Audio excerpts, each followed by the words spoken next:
everybody. Welcome to another edition of Packers Unscripted from Packers.com. I am Mike Spofford, joined, as always, by my trusted colleague, Weston Hodquist, coming to you here from our studios at Lambeau Field after taking a week off from the show, Wes. But OTAs are still going here for the Packers, and shortly after we are done recording this episode, you and I will be heading out to the practice field for the open OTA of week number 3. But let's get caught up on our observations from last week, since we did not do a show to talk about those. And I think really the conversation starts with one position in particular. You wrote a story about one guy. I wrote a story about the other. And I'm talking about the cornerback position. Jaire Alexander and Eric Stokes both sound like young men with a new lease on life in 2024 with the Packers for different reasons. Yeah. I'll let you start with Stokes because you were in on the media huddle around him last week, and a guy who has dealt with a lot injury-wise over the last year and a half and seems to be getting to the point that he's putting that stuff behind him. Yeah, and I made this comment to you a couple weeks ago about how in 2012, 13, 14, I learned more about cervical neck fusions than I'd ever known, just because of the injury that the Packers kept getting in that area. I've learned more about the hamstring muscle than I think I ever wanted to know and will ever know.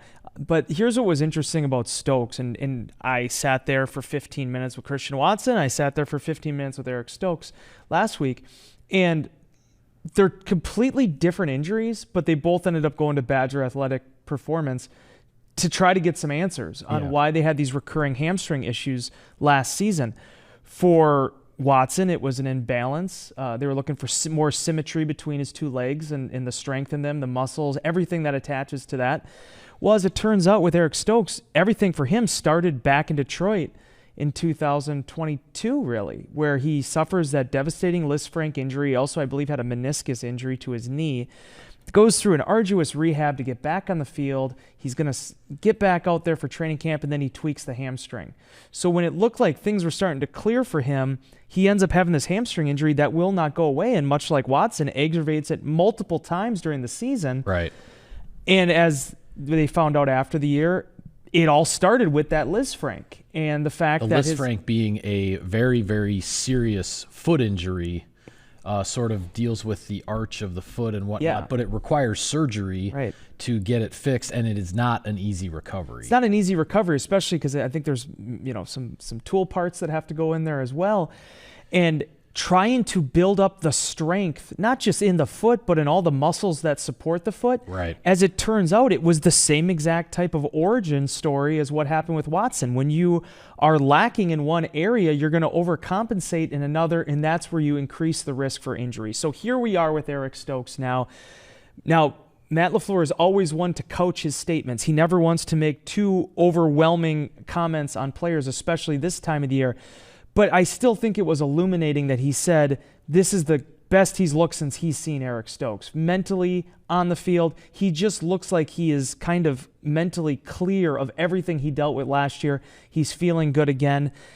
You have to get through training camp. You have to get through the season. But I think at the very least, Mike, what we've learned with both Watson and Stokes in the last 3-4 weeks is these are guys who got their confidence back. They have the confidence back in their bodies, and they feel like they can get back to playing the game the way they did once again. I did a Packers Daily a couple days ago with Adam Hobel-Heinrich. That's also on Packers.com.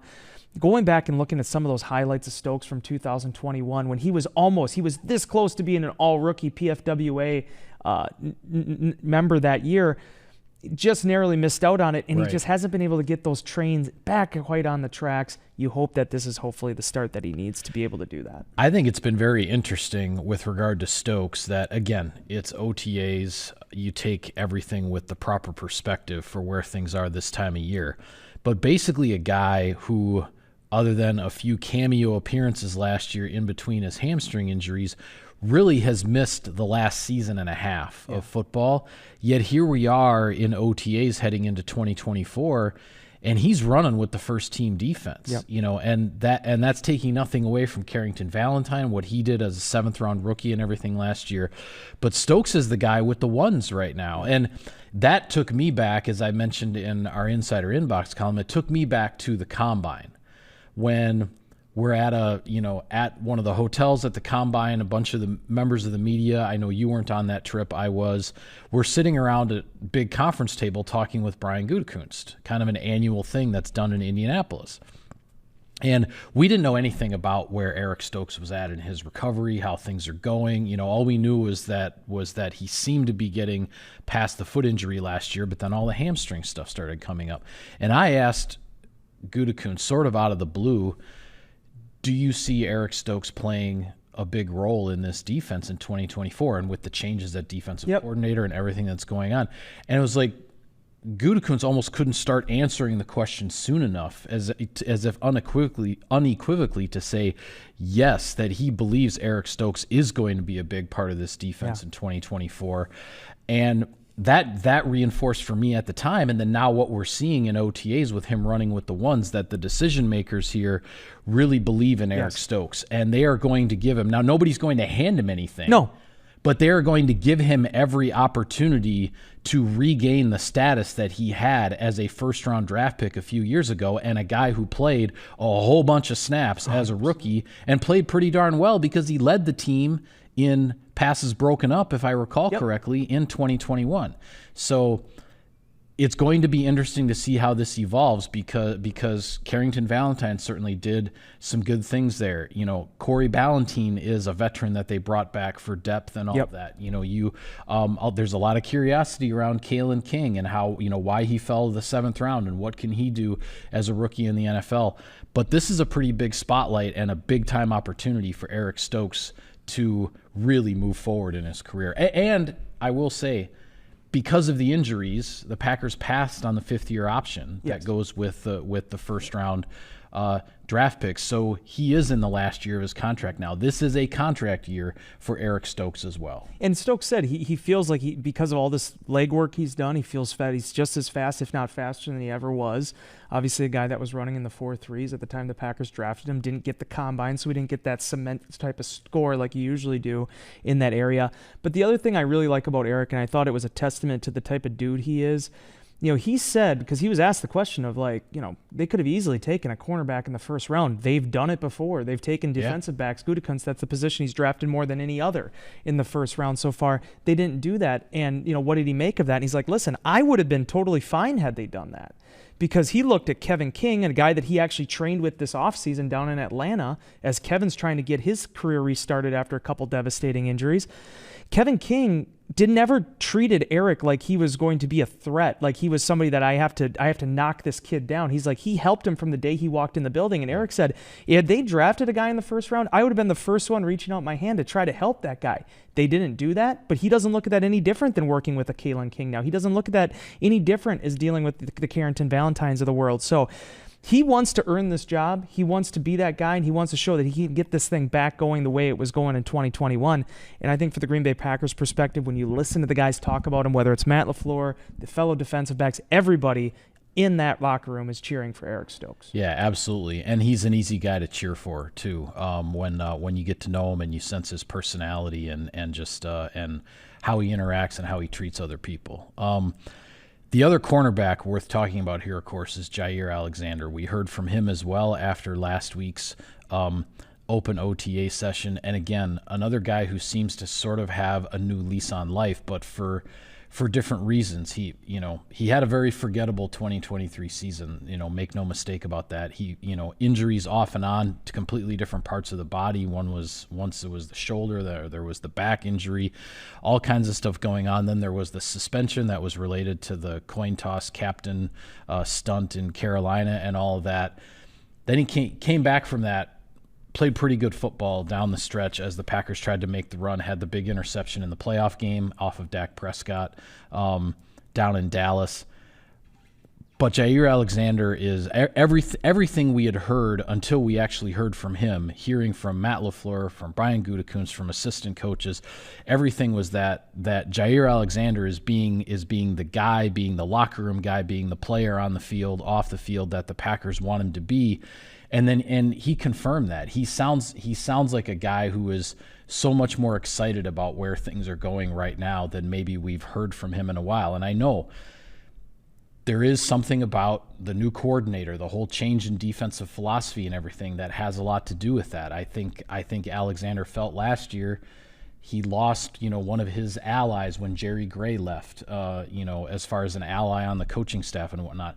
He's trying to put all that behind him, and it's moving forward now with Jeff Hafley and the staff that the Packers have here.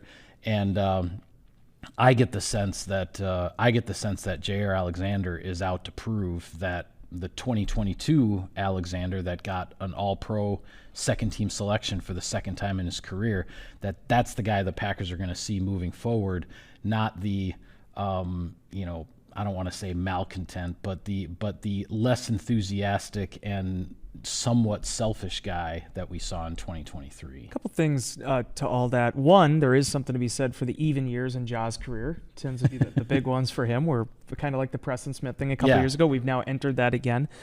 I've always said this. I will continue to say this because just getting the conversations I've had with Jaire over the years, I told people even last year when things weren't going great, this is not a prima donna. This is not a pretentious dude. This is not a guy that is going to be a problem for a football team. But he's very proud.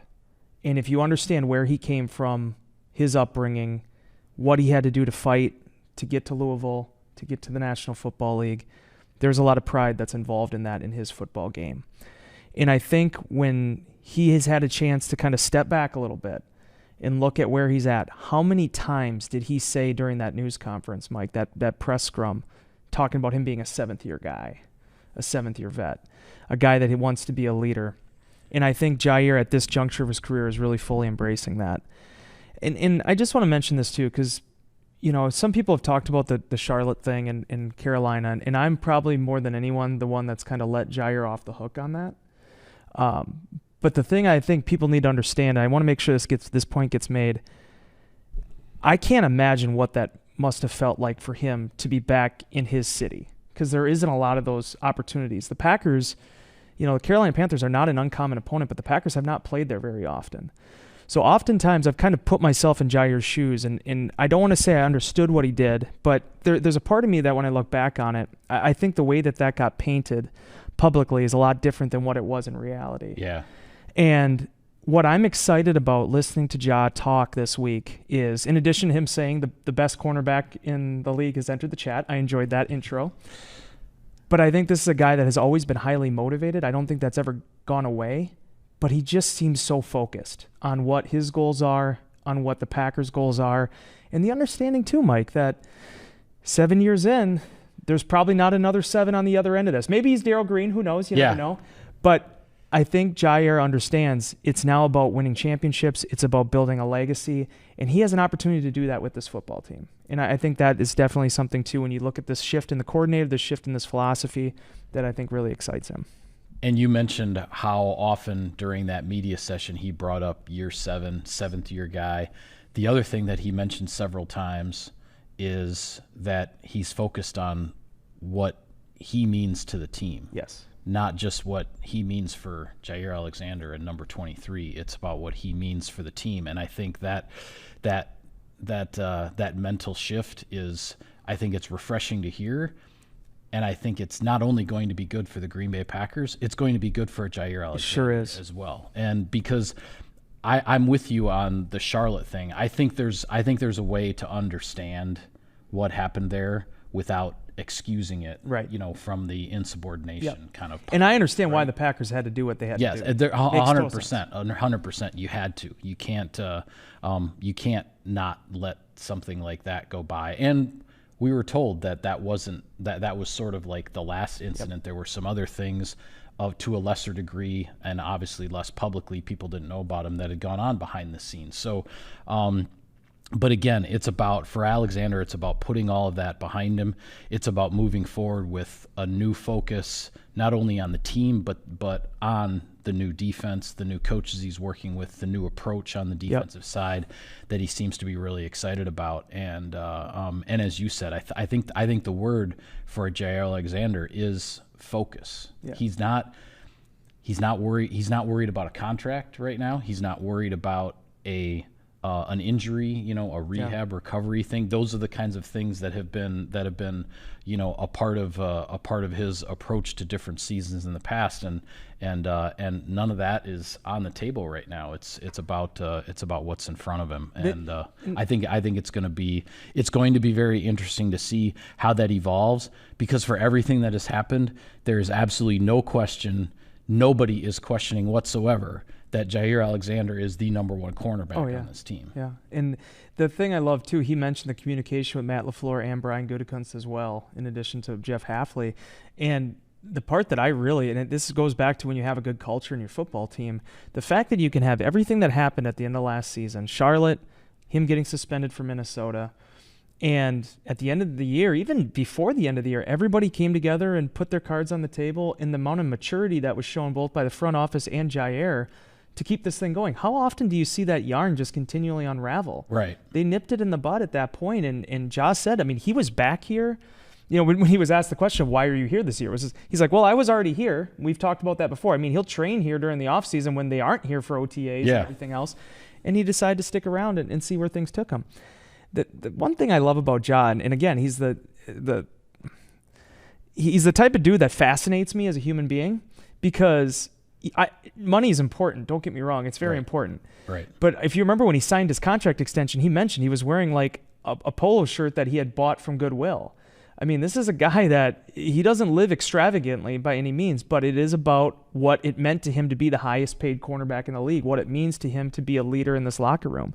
And I think when you have that type of drive in you, even if there's going to be some moments of adversity, that's going to continually inject that fuel back into the engine to keep this thing going. And that's why I'm excited to see what Jock can do now in 2024. If injuries aside, he can get this thing going. Yeah, absolutely. I'm with you 100% on that. A little bit of sponsor business here, Wes. Sirius XM NFL Radio delivers hard-hitting analysis and up-to-the-minute NFL news that true football fanatics need 24/7, 365. And at Cousin Subs, we have something for everyone, like our Wisconsin cheese curds, mac and cheese, golden fries, and creamy shakes, all paired with your favorite sub or sub in a bowl. Cousin Subs, 50 years of better.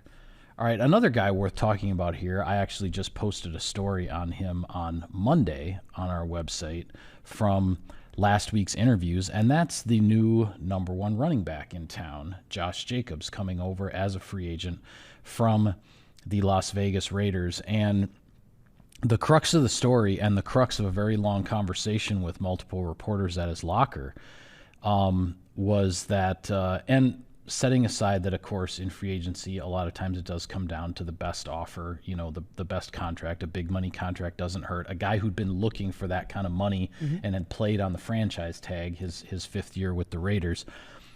But he's looking for a place to establish a legacy, and for him, a legacy for the best players in football is drawn up in postseason football. He wants to play in the playoffs, the biggest games, the ones that matter the most, and he wants to prove in those biggest games that he is a big-time player.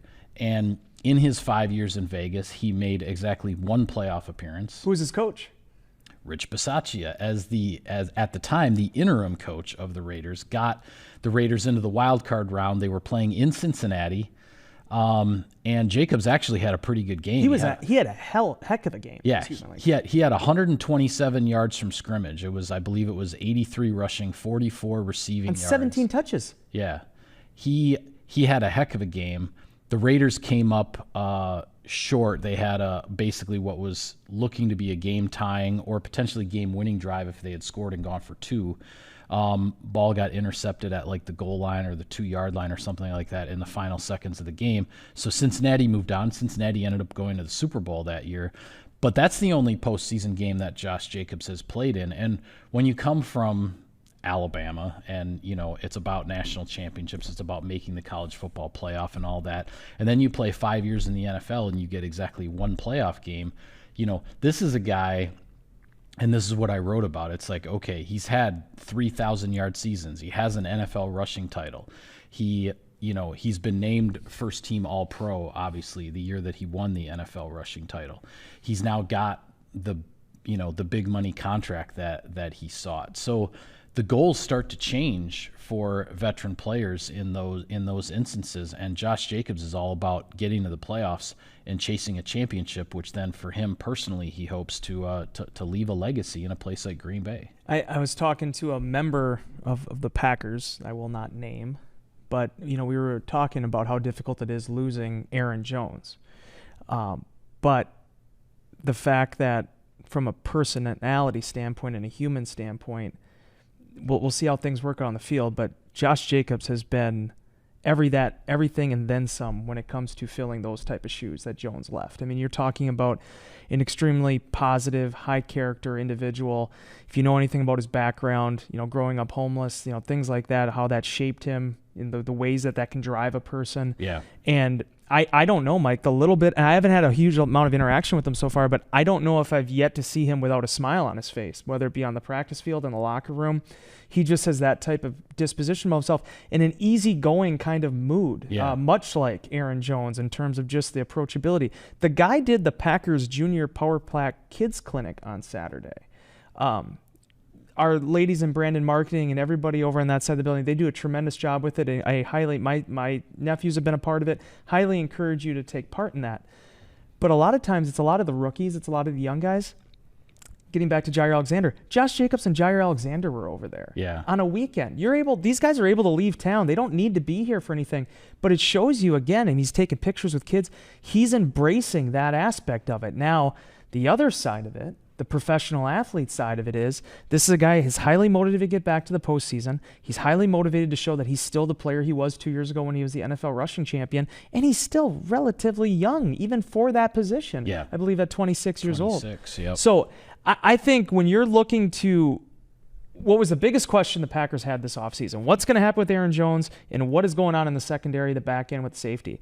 Xavier McKinney and also bringing in Josh Jacobs, they solved those two answers before we even got to the draft. And I'm just really excited to see. Hopefully there was a little bit of a hamstring flare-up. Hopefully nothing going on there. We're expecting to see him more this week. But all in all, man, this is a guy that's been a bell cow in the league. He's played at the football at the highest level, both in the pros and college. And now he's hungry to be able to build onto that legacy with potentially a Super Bowl championship. Yeah, and he's excited about what he's seen of Matt LaFleur's playbook as well, just in terms of, when you think about the times that, Aaron Jones would motion out of the backfield and line up in the slot, or maybe even line up wide, on the weak side of the formation, but the running back is split out wide and you're trying to get the defense to commit to something to create a matchup somewhere. Josh Jacobs sees himself, and I think Matt LaFleur has told him that he's going to be used in similar ways, and he couldn't be more fired up about that. This is not just a guy who's going to, take 22 handoffs a game and pound the ball between the tackles. The Packers are going to use him. Now, there are certain things Aaron Jones could do that Josh Jacobs might not be able to do, but there are also some things that Josh Jacobs maybe is able to do. Matt LaFleur can set him up for some certain situations that maybe didn't necessarily apply to Aaron Jones. So there'll be some interesting X's and O's that go along with his incorporation into this offense. And from what I could tell, he's pretty fired up about it. And I'll tell you what, man, watching the running backs a little bit in these OTA practices so far, you see the body types of Josh Jacobs, A.J. Dillon, and then rounding that out with Marshawn Lloyd. Yeah. Especially in Lloyd and Jacobs' case, guys that are shorter dudes but just are so well built and put together. Yeah. I mean, guys that pack a serious punch and also add some explosive. Yeah, there's a thickness to those guys without looking slow at all, and that's what strikes you. And it makes me that much more curious to see, okay, when they put the pads on, because we haven't other than the Monday night game, last year out in Vegas, we haven't really seen Josh Jacobs, going full speed in the NFL, and guys like that. put the pads on and start to sink those hips into a move and then see who can tackle them. It's going to be fun to watch. And I'll be honest with you, Mike, I haven't really watched a lot of Josh Jacobs football until the last couple months, going back and watching some, because again, when the Raiders, they've been struggling, they've gone through some tough times, and they aren't always a nationally televised team right now. But the more highlights I've watched, and especially when you mention the pass catching element, does that guy just not strike you as a dude that's just champing at the bit to have that part of his game shown? Yeah, no question. He averaged about 40 receptions per season in his 5 years in Vegas, and we had talked about this before. I think he and Matt LaFleur are looking for a potentially significantly larger number than that, talking about pushing maybe 55, 60 receptions over the course of the season as opposed to like high 30s, low 40s. It'll be interesting to see how it plays out. And you can't get too much into the scheme stuff, and certainly we haven't really even done a lot of this in the offseason program, but I don't expect the pistol looks with the two backs. I don't expect any of that to go away. I think there's still a lot of those pony type elements of this offense there that are still going to be parts of it, because as much as it helped to have Aaron Jones, it's not like the Packers built their entire offense just around that one guy. Right. It was built out for multiple backs. It's a thing Matt LaFleur has talked about for years, that he wants multiple options, and right now in Josh Jacobs, you have a guy that I don't know if he's going to get the 300 touches that he was getting there per season in Vegas and originally Oakland. A lot of guys to share the ball with around here, whereas in Vegas the last couple of years it was sort of Jacobs and Devontae Adams, and other than that, everybody else was kind of playing a real secondary role. Pretty simple. Yeah. So I'm excited to see where it takes us, and certainly hearing a chance to have him talk some more, and I think he's going to be a guy that's going to be extremely popular throughout the course of the season in the locker room. Yeah, well, there's a story on Jacobs. It was posted Monday on Packers.com. Another one last thing before we go. If you didn't catch Mark Murphy's monthly MT5, Murphy Takes 5, which was posted on the website on Saturday, he decided to break some news for us. He did. Yes, he did. Because he announced in that column that the Packers' first training camp practice will be the morning of Monday, July 22nd. And the shareholders meeting is going to be that afternoon. This will be a training camp practice and the shareholders meeting on the same day. It's going to be a wild and crazy day at Lambeau Field. I might call in sick that day, just warning you. I can see you're already thrilled about what the first day of training camp is bringing here. But that was the news. That was news we learned over the weekend. Is the start of training camp and the shareholders meeting on the same day, Monday, July 22. If you call in sick that day, I'm not going to do the full on like Scarface thing to you, but there might be some dead fish heads in your bed that morning or something like that. July 22nd, Mike.